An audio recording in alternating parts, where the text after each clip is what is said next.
नमस्कार दोस्तों, मैं प्रिंस कुमार स्वागत करता हूं आप सभी का अपने YouTube चैनल ज्ञान अमृत पर। दोस्तों, जैसा कि पिछले वीडियो में हमने भाषा उत्पत्ति के सिद्धांतों के बारे में चर्चा किया था, आज इस वीडियो में हम भाषा उत्पत्ति के सिद्धांतों को जानेंगे। तो आइए दोस्तों, शुरू करते हैं अपने विषय की। दोस्तों, भाषा उत्पत्ति का पहला सिद्धांत है दैवीय उत्पत्ति का सिद्धांत।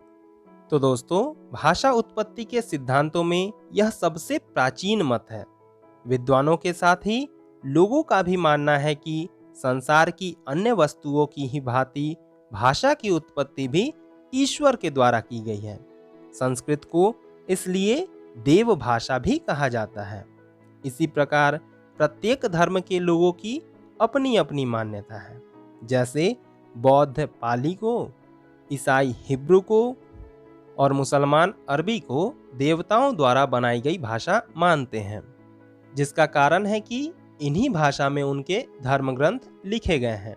लेकिन प्रश्न यह उठता है कि यदि संसार के सभी पशु पक्षी की भाषा एक समान है, तो फिर मनुष्य की भाषा में भेद क्यों है? दूसरी ओर, यदि भाषा को ईश्वर ने बनाया होता तो वह प्रारंभ से ही विकसित होती ना, या धीरे धीरे उसका विकास होता।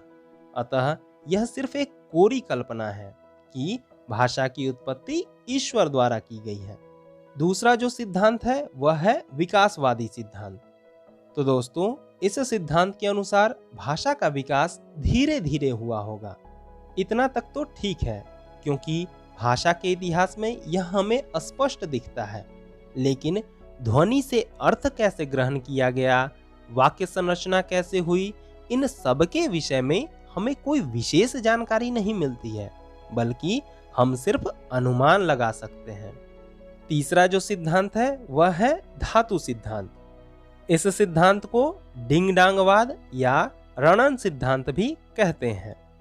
इस सिद्धांत के विषय में सबसे पहले प्लेटो ने संकेत किया था, लेकिन इसे व्यवस्थित रूप से प्रस्तुत करने का श्रेय जर्मन प्रोफेसर हेस को दिया जाता है। मैक्स मूलर ने भी इस सिद्धांत को स्वीकार किया तथा अपनी पुस्तक में स्थान भी दिया था, पर बाद में इसे निरर्थक बता दिया। इस सिद्धांत के अनुसार संसार की हर चीज की अपनी एक ध्वनि होती है। जैसे यदि हम किसी लकड़ी से एक लोहे, एक शीशे, एक स्टील के बर्तन पर मारेंगे तो सबकी अलग अलग ध्वनि निकलेगी। ठीक इसी प्रकार यह माना जाता है कि प्रारंभ में जब मनुष्य भिन्न भिन्न वस्तुओं के संपर्क में आया तो उसके लिए अलग अलग ध्वनि निकली। यही ध्वनि धातु कहलाई। इन धातुओं में ही अर्थ भी छिपा था। लेकिन प्रश्न यह उठता है कि फिर वे धातु गए कहाँ? जब भाषा भिन्न है तो धातुएं भी भिन्न होनी चाहिए। और तो और भाषा केवल धातु से नहीं बनती है, बल्कि उपसर्ग, प्रत्यय आदि अवयव भी उसके लिए जरूरी हैं। और शायद इन्हीं सब प्रश्नों पर विचार करके ही मैक्स मूलर ने इस सिद्धांत को छोड़ दिया होगा। चौथा जो सिद्धांत है वह है निर्णय सिद्धांत। इसे प्रतीकवाद, संकेतवाद, स्वीकारवाद या संकेत सिद्धांत भी कहा जाता है। इस सिद्धांत के अनुसार आरंभ में जब मनुष्यों का काम इशारों से या संकेतों से नहीं चल रहा था, तो उन्होंने इकट्ठे होकर आवश्यक वस्तुओं और क्रियाओं के लिए एक सांकेतिक नाम या शब्द स्वीकार किया, और उसके बाद ही भाषा का आरंभ हुआ होगा। परंतु प्रश्न यह है कि वे सभी एकत्र कैसे हुए, और यदि एकत्र हो भी गए तो शब्द कैसे गढ़े गए? वस्तुओं के नाम रखते समय कुछ चर्चा तो हुई होगी, और यह चर्चा कैसे हुई? अतः यह सिद्धांत भी निरर्थक लगता है। पांचवा जो सिद्धांत है वह है मनोभावाभिव्यक्ति सिद्धांत। इसे मनोभावाभिव्यक्तिवाद, मनोराग व्यंजक, आवेग सिद्धांत, पुहपुहवाद आदि नामों से भी जाना जाता है। इस सिद्धांत के अनुसार प्रारंभ में मनुष्य विचारात्मक प्राणी न होकर भावात्मक प्राणी रहा होगा, और प्रसन्नता, दुख, विस्मय, घृणा आदि से भाववश ओह, छी, आह, ओह, पुह, पिश, आउच जैसे शब्द निकल जाया करते होंगे। धीरे धीरे इन्हीं शब्दों से भाषा का विकास हुआ होगा। परंतु प्रश्न यह उठता है कि जब कुत्तों को चोट लगती है तो सभी एक जैसे रोते हैं, परंतु मनुष्य को चोट लगने पर वह अलग अलग तरीकों से क्यों रोता है? उसकी भाषा अलग कैसे हो जाती है? साथ ही इन शब्दों के आधार पर भाषा का विकास हुआ होगा, यह नहीं माना जा सकता, क्योंकि भावनात्मक शब्दों की संख्या 40-50 से अधिक नहीं होगी। छठा जो सिद्धांत है वह है यो हे हो सिद्धांत। इसे ही श्रम ध्वनि सिद्धांत भी कहा जाता है। इस सिद्धांत के जन्मदाता न्वायर थे।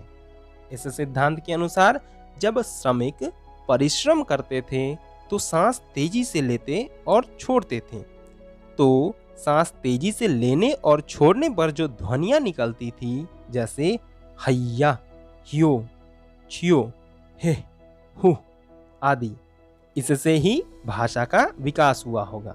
पर यह सिद्धांत अत्यंत हास्यपूर्ण है, क्योंकि जिन ध्वनियों का स्वयं कोई अर्थ नहीं है, उससे भाषा के विकास की कल्पना करना आधारहीन है। सातवां सिद्धांत है संगीत सिद्धांत। तो दोस्तों, इस सिद्धांत के अनुसार भाषा की उत्पत्ति संगीत के आधार पर मानी गई है। विद्वानों का मानना है कि जब मनुष्य खाली समय में बैठता होगा तो वह मन ही मन कुछ न कुछ गुनगुनाता होगा। बाद में उन अर्थविहीन अक्षरों से शब्द और अर्थ बने होंगे। परंतु विचार करने वाली बात यह है कि जब तक हम किसी भाषा को नहीं जानते हैं, तब तक उसमें विचार कैसे आएगा? बिना भाषा को जाने विचार आना असंभव है। फिर गाने की बात तो बहुत दूर की कहानी है। जैसे यदि हमें तमिल या कन्नड़ भाषा नहीं आता है और कोई हमें कन्नड़ या तमिल में गाने को कह दे, तो क्या यह संभव है? जब उत्तर भारतीय लोग दक्षिण भारतीयों की भाषा को एक देश में रहकर नहीं जान सकते हैं, तो संगीत से भाषा का विकास मानना बेईमानी ही न है। आठवां सिद्धांत है अनुकरण सिद्धांत। इस सिद्धांत के विषय में अनेक विद्वानों ने बताया है। भाषा की विशेषताओं में एक विशेषता यह भी है कि भाषा अनुकरण द्वारा सीखी जाती है। अतः इस सिद्धांत के अनुसार प्रारंभ में मनुष्य ने अपने आसपास के जीवों, वस्तुओं की आवाजों का अनुकरण किया होगा। कालांतर में वही ध्वनियां भाषा का स्वरूप धारण कर ली होगी। दोस्तों, बोलने में जितना यह सरल लगता है, वास्तव में यह उतना सरल है भी नहीं, क्योंकि यह प्रश्न यह उठता है कि किसने किसका अनुसरण किया। लेकिन यह सिद्धांत पूर्णतः निराधार नहीं कही जा सकती है। दोस्तों, इस तरह से हमने भाषा उत्पत्ति के जितने भी सिद्धांत देखें, सब में कुछ न कुछ खामी अवश्य ही दिखाई पड़ती है। शायद यही कारण है कि विद्वानों ने भाषा उत्पत्ति के प्रश्न पर प्रतिबंध लगा दिया था। फिर भी आज भी भाषा की उत्पत्ति की खोज जारी है। तो दोस्तों, हमारा आज का यह विषय यहीं समाप्त होता है। आपको यह विषय कैसा लगा, कृपया कमेंट में जरूर बताएं। तो फिर शीघ्र ही मिलते हैं एक नए विषय के साथ। तब तक के लिए नमस्कार, धन्यवाद।